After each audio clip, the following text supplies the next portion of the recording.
Para el Señor nuestra vida, nuestras obras, nuestros actos, nuestros pensamientos, sentimientos, nuestros dolores y sufrimientos no son indiferentes.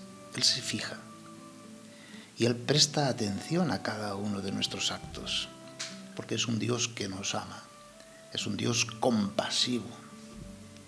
En su corazón sufre, siente, comprende lo que nos pasa en cada momento y cada situación. Fija su mirada en las acciones de los más pobres, de las pequeñas acciones que quizás nadie ve. Dios no mira las apariencias, sino el corazón. Escuchemos el texto del Evangelio propuesto para este inicio de semana, última del tiempo ordinario, tomada del capítulo 21 de Lucas, versículos del 1 al 4. En aquel tiempo, alzando Jesús los ojos, vio unos ricos que echaban donativos en el arca de las ofrendas. Vio también una viuda pobre que echaba 2 reales. Y dijo: sabed que esa pobre viuda ha echado más que nadie, porque todos los demás han echado de lo que les sobra, pero ella, que pasa necesidad, ha echado todo lo que tenía para vivir. Despierta, Señor, la voluntad de tus fieles para que, con la búsqueda más intensa del fruto de la acción divina, reciban mayores auxilios de tu amor. Jesús, desde este Evangelio de Lucas, vemos que llega a Jerusalén y manifiesta abiertamente su identidad. Entra como Señor y Rey del universo, en su oficio real. Y como decíamos el día de ayer, reinar es amar y amar es servir. Así entra Jesús como Rey, amando y amando hasta el extremo, dando todo lo que tiene, todo lo que es, su propia vida, su cuerpo, su sangre.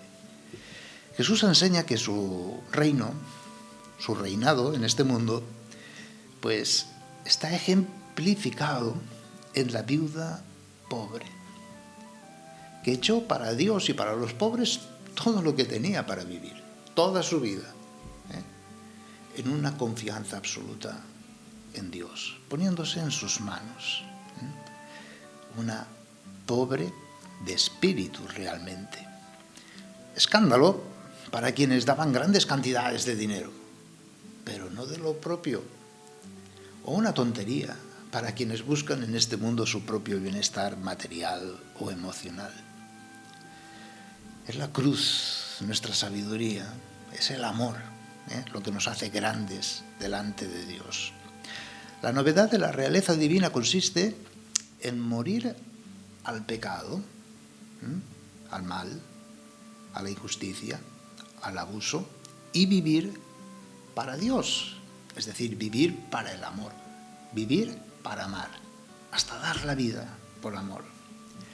Dios reina en este mundo sirviendo y entregándose a sí mismo en gratuidad, compasivo, misericordioso y un amor sacrificado, que lo vemos nosotros, así nos lo enseña Jesús y San Pablo en la cruz.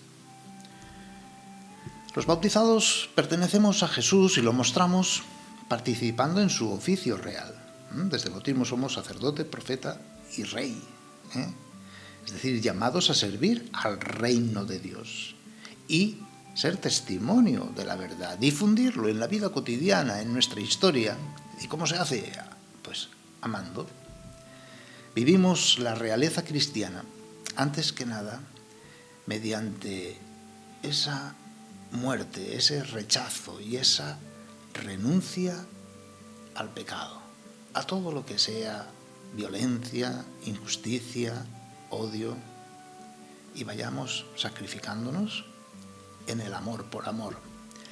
Se trata de ofrecer nuestros propios cuerpos como víctima viva, agradable y santa a Dios. ¿Cómo? Pues mediante la lucha, esa guerra espiritual, para vencer en nosotros mismos el reino del pecado y de la muerte, que sea Jesús, Rey de nuestro corazón, y por lo tanto, tiempo de lucha y de combate, porque el mal hace estragos en nuestra mente, en nuestros sentimientos, en nuestra vida, ¿verdad? El Señor ofrece un modelo de vida nueva. La viuda pobre, ahí está. Eso es ser cristiano. Eso es ser iglesia. Es decir, vivir la fe como confianza absoluta en Dios, no esperando nada ni de nadie, ni siquiera de uno mismo, una pobreza espiritual absoluta, y poner la vida en manos de Dios, sin ningún temor, sin ningún miedo, como esa viuda pobre que se convierte en modelo del cristiano, que entrega la propia vida, sirviendo. Así se reina. El máximo en justicia y caridad. Jesús se identifica con la viuda pobre y además con todo aquel que sufre, con el que llora, con el que muere. Servir a nuestro Rey es servir al pobre y al necesitado. Esa es la revolución cristiana. La viuda del Evangelio, al igual que la del Antiguo Testamento, lo da todo. Se da a sí misma. Se pone en manos de la palabra de Dios, en manos de Dios, pero entregando todos sus bienes. Este es el significado perenne de la oferta de la viuda pobre, que Jesús exalta porque da más que los ricos, porque ofrecen la parte de lo que les sobra, aunque sea mucho a los ojos del hombre, ¿verdad? Mientras que ella da todo lo que tenía para vivir, es decir, da su propia vida, se da a sí misma. En esas 2 moneditas va su vida, porque ya se queda sin nada. A Dios le bastó el sacrificio de Jesús, ofrecido una sola vez, para salvar al mundo entero. Porque en esta única oblación está condensado todo el amor del Hijo de Dios hecho hombre. Como en ese pequeño gesto de amor de la viuda se concentra todo el amor de aquella mujer a Dios y a los hermanos. No le falta nada, no se le puede añadir nada.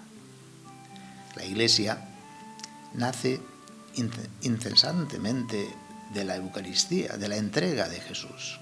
Es la continuación de este don, de esta sobreabundancia que se expresa en la pobreza del todo que se ofrece en el fragmento. Aprovechemos estos últimos días del tiempo ordinario para vigilar nuestra esperanza y saber que somos peregrinos de esperanza, repasando el examen final. Ahí tenemos las preguntas. En Mateo capítulo 25, tuve hambre, me diste de comer, tuve sed, me diste de beber. Desde las mismas bienaventuranzas, que son lo que nos da identidad cristiana. Si queremos alcanzar el reino, examinémonos de cada una de estas bienaventuranzas. ¿Cómo las vivimos? ¿Somos pobres de espíritu? ¿Nuestro amor es gratuito? ¿Es compasivo? ¿Es sacrificado?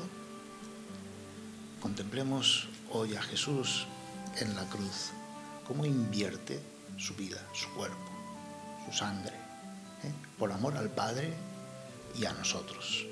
Son las monedas de Dios, su cuerpo y su sangre, entregadas al Padre y a todos cuando vamos a comulgar.